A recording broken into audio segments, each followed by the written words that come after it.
जय हिंद दोस्तों, कैसे हैं आप सब। आई होप कि अच्छे ही होंगे। मैं आशीष पांडे स्वागत करता हूं आप सभी का आपके अपने यूट्यूब चैनल स्टडी विद आशु में। जैसा कि आप सबको पता है, प्रत्येक दिन सुबह 9 बजे आप लोगों को करंट अफेयर से रिलेटेड एक क्लास मिलती है। लेकिन ये जो वीक हमारा एंड हो रहा है, मंडे से लेकर आज सैटरडे है, आज तक हम लोगों ने पूरा का पूरा क्या देखा है, यूपीएससी के प्रीलिम्स की पूरी स्ट्रेटेजी और पैटर्न क्या होना चाहिए। ठीक, उम्मीद करता हूं कि आप लोग वो सारे वीडियोस देख चुके होंगे। जो लोग नए हैं, मैं आप लोगों को बता दूं कि जो यूपीएससी है इसके 3 स्टेज होते हैं। कौन कौन से? प्रीलिम्स, मेंस और इंटरव्यू, जो कि फाइनल होता है। ठीक है, उसमें आपकी मेरिट बनती है। अगर आप मेरिट लिस्ट में आते हैं तो आप सेलेक्ट हो गए। तो हम लोग इस हफ्ते पूरा बात किए हैं प्रीलिम्स को फोकस करके। प्रीलिम्स में 2 पेपर होते हैं, एक जीएस का होता है और एक सी सेट का पेपर होता है। ठीक, सी सेट का पेपर क्वालिफाइंग होता है, जीएस का पेपर आपको मेरिट बनाता है मेंस में क्वालिफाई करने के लिए। ठीक, अगर आप सी सेट के पेपर को क्वालिफाई कर गए, क्वालिफाइंग का मतलब यह है कि 33% आपको लाना है, बस उसका नंबर आपकी मेरिट में नहीं ऐड होता है। आप लोग नए हो तो सुन ले, पुराने स्टूडेंट्स को पता है। ठीक है, तो वो आपका क्वालिफाइंग पेपर है। अगर आप सी सेट का पेपर पास करते हैं तभी आपकी जीएस की कॉपी चेक होगी, जिससे आपकी मेंस के लिए मेरिट बनेगी। तो सी सेट काफी इंपॉर्टेंट चैप्टर है आपका। ठीक है, यह काफी इंपॉर्टेंट पेपर है। हम लोगों ने पूरी स्ट्रेटेजी इसकी समझ ली है।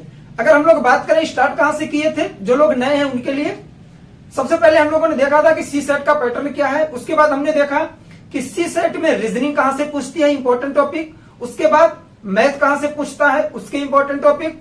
उसके बाद हम लोगों ने देखा कॉम्प्रिहेंशन, मोस्ट इंपॉर्टेंट, जहां से बहुत सारे प्रश्न बन के आते हैं।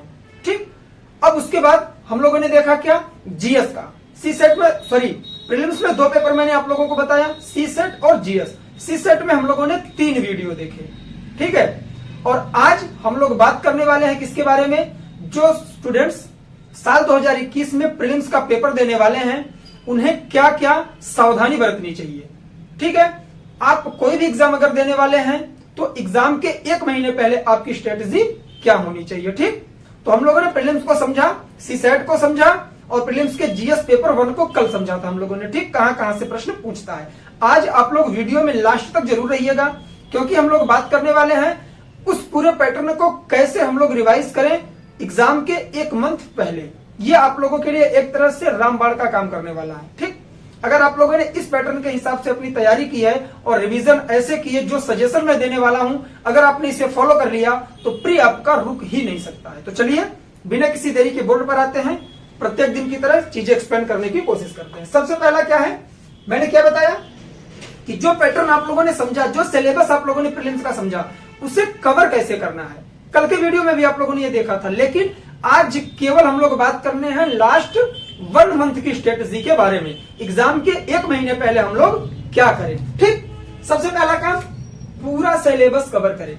जो सिलेबस आपका है उसको पूरा रिवाइज करिए आप लोग, इसमें कोई एक्सक्यूज मत दीजिए। रीजन ये है कि प्रीलिम्स का सिलेबस बहुत ही छोटा सा है। ठीक, तो उसे जरूर पढ़िए आप लोग, उसके बाहर से कुछ नहीं पूछने वाला। सिलेबस छोटा है, उसको बार बार रिवाइज करते रहिए। बस आगे बढ़े, मॉक टेस्ट की मदद लें। जो आप लोग टेस्ट सीरीज ज्वाइन करते हैं वो जरूर ज्वाइन कर लीजिए और टेस्ट अपने आप से देंगे। ऐसे टेस्ट कैसे देते हैं आप लोग, मैं आप लोगों को एक चीज बता दूं। क्या किया करिए, पेपर अपने सामने रखिए, मार्केट से जाके पेपर प्रिंट करवा के लाइए, अपने सामने रखिए और खुद से 3 घंटे का टाइम फिक्स कर दीजिए जितने में पेपर होता है, और कोशिश करिए कि कितने प्रश्न आप सही कर पा रहे हैं। किसी कोचिंग में जाने की कोई जरूरत नहीं है। मैं कभी सपोर्ट नहीं करता कि आप कोई कोचिंग ज्वाइन करिए। ठीक, खुद से पेपर सॉल्व करिए, टाइम देखते रहिए, टाइम मैनेजमेंट करिए खुद ब खुद। देखिए, ये जो मॉक टेस्ट होता है क्यों होता है, ये आपके अंदर की प्रतिभा को जगाता है, आपकी कमियों को बताता है, आपकी जो खूबियां हैं उनके बारे में बताता है। तो ये बहुत जरूरी है। अगर आपको प्रीलिम्स देना है तो मॉक टेस्ट जरूर दिया करिए आप लोग। ठीक, एक चीज और बोलूंगा, बहुत सारे स्टूडेंट्स होते हैं जो यूट्यूब वगैरह पर बिलीव करते हैं कि जो यहाँ पर मॉक टेस्ट हो रहा है या फिर टेस्ट सीरीज हो रही है, ये हमारे एग्जाम में पूछा जा सकता है। ऐसा बिल्कुल नहीं है, उसका दूर दूर तक नाता नहीं है आपके एग्जाम से। आपके एग्जाम में कभी ये नहीं पूछेगा कि उत्तर प्रदेश का मुख्यमंत्री कौन है। और मैं यूट्यूब की चीजें देख रहा हूं, यूट्यूब पर जो लोग मॉक टेस्ट करवा रहे हैं वो यही करवा रहे हैं। जीके के प्रश्न आपसे पूछते हैं, यूपीएससी लेवल के प्रश्न आपको 10% मिलेंगे। बस किसी के चक्कर में मत पड़िए, खुद से करिए मॉक टेस्ट, पेपर लाइए, पेपर खुद से सॉल्व करिए। ठीक, आगे बढ़िए, नियमित रिवीजन करें, रेगुलर रिवीजन करिए आप लोग। पर डे हर सब्जेक्ट आप लोग रिवाइज करिए, आपके पास टाइम कम है। ठीक, जितना रिवीजन करेंगे उतना आपके फैक्ट क्लियर होते जाएंगे। क्यों? क्योंकि आपका प्रीलिम्स जो है फैक्ट ही पूछता है। नोट्स बिल्कुल ना बनाएं, ये मैंने इसलिए लिख रखा है कि बहुत सारे महानुभाव ऐसे होते हैं कि एग्जाम पास आ गया तो भी नोट्स बनाना शुरू करते हैं। नोट्स मत बनाइए, लिखिए जरूर, चीजें याद करिए, उसे लिख दीजिए, लेकिन नोट्स बनाने के हिसाब से मत लिखिए उसे। ठीक, अगर आप आज नोट्स बनाएंगे तो एग्जाम तो नेक्स्ट मंथ में है, आप कैसे उसे प्रिपेयर कर पाएंगे? इसलिए नोट्स मत बनाइए, जो नोट्स आपने पूरे अपने प्रिपरेशन में बना रखा है उसको रिवाइज करते रहिए बस। ठीक, नया विषय बिल्कुल भी न पढ़ें। ठीक, जो न्यू टॉपिक है या फिर जो न्यू सब्जेक्ट है उसे पढ़ने की बिल्कुल कोशिश मत करिए एग्जाम के 1 महीने पहले। क्यों? क्योंकि अगर आप नई चीज पढ़ने की कोशिश करेंगे पुरानी भूल जाएंगी, अगर पुरानी आपने पढ़ रखी है तो नए की वजह से आप उसमें कंफ्यूज हो जाएंगे। तो ये सारी चीजों पर ध्यान रखिए। आते हैं इस साइड में, सी सेट को गंभीरता से लें।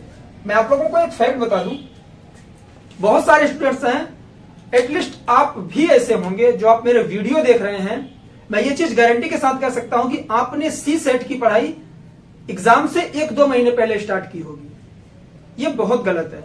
आप सब जीएस पर फोकस करते हैं, क्या जीएस के दम पे आपका एग्जाम निकल सकता है? मैंने अभी क्या बताया, अगर आपने सी सेट को क्वालिफाई नहीं किया तो जीएस की कॉपी ही चेक नहीं होगी आपकी।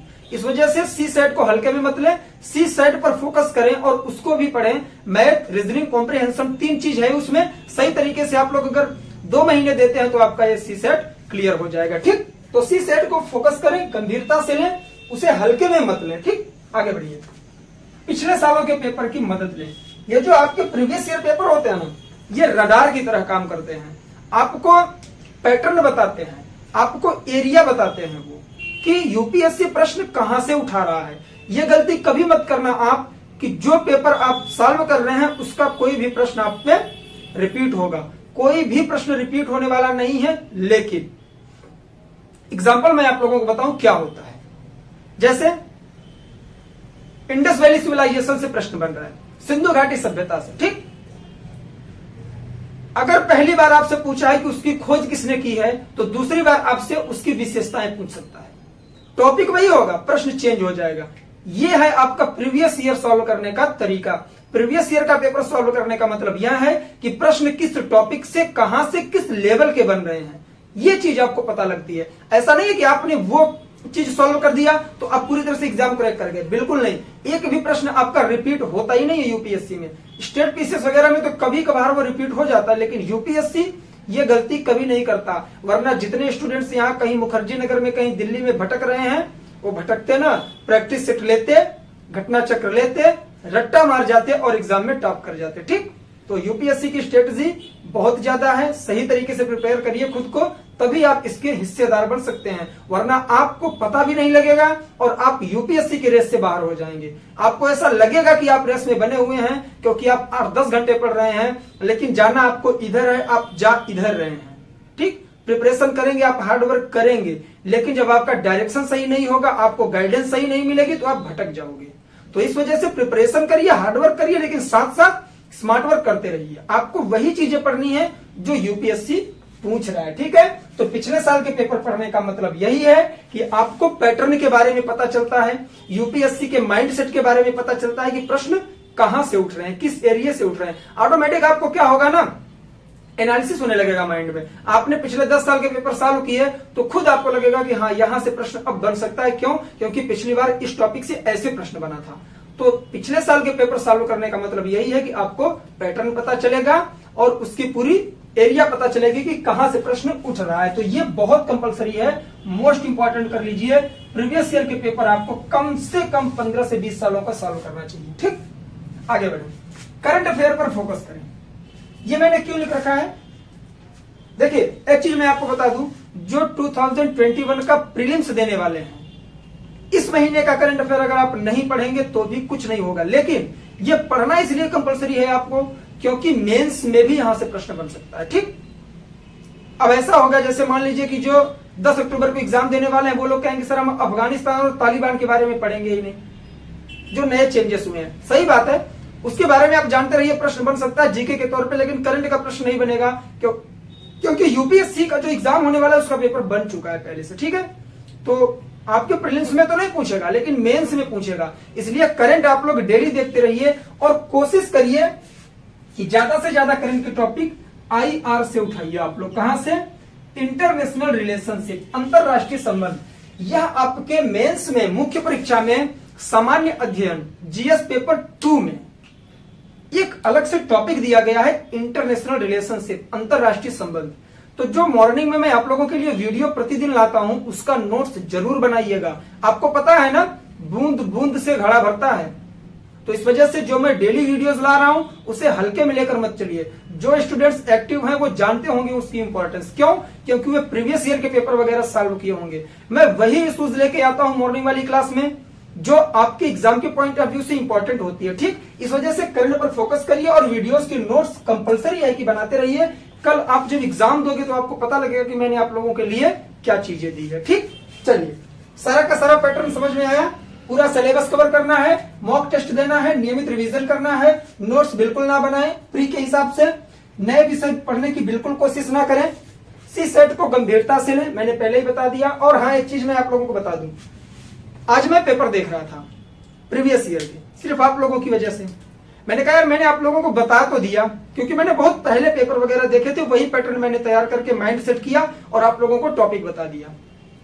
लेकिन आज जब मैंने पेपर देखा ना, मुझे ऐसा फील हुआ कि अगर आप लोग जो चीजें मैंने आपको बताई है ना, चाहे मैथ के टॉपिक हो चाहे रीजनिंग के टॉपिक हो, गारंटी के साथ कह रहा हूं, आप खुद जाके पेपर उठाइए 2020 का, 2019 का, अगर उससे बाहर एक भी टॉपिक आपको मिल जाए, फिर बोल रहा हूं चैनल को अनसब्सक्राइब कर देना आप। ठीक, तो ध्यान दीजिएगा, जो कंटेंट मैं आप लोगों के लिए देता हूं ना, उसका सबसे बड़ा रीजन ये होता है कि उस पर मैं वर्क करता हूं, एनालिसिस करता हूं चीजों की, फिर मैं लेके आता हूं। इसे हल्के मत लेना आप लोग। ये व्हाइट बोर्ड और छोटा सा पूरा सेटअप ये देख के आप लोग मत सोचना कि यहाँ कंटेंट आपको खराब मिलेगा।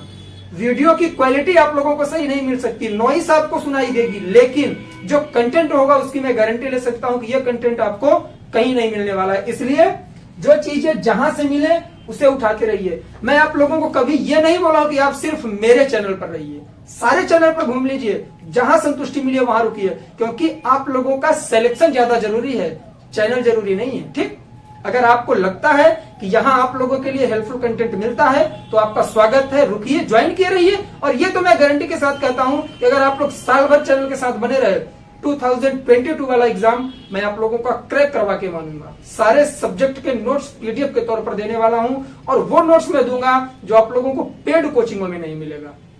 बिलीव नहीं होगा मुझे पता है, लेकिन कुछ टाइम दीजिए हमें आप लोग बस। और 2021 वाले जो हैं, ये लगे रहिए, खुद से जो मेहनत की है उस पर फोकस करिए। और जहां तक मुझे लगता है आपका एग्जाम रुकने वाला नहीं है। क्यों? क्योंकि आपको अपने आप पर कॉन्फिडेंस होना चाहिए। ठीक।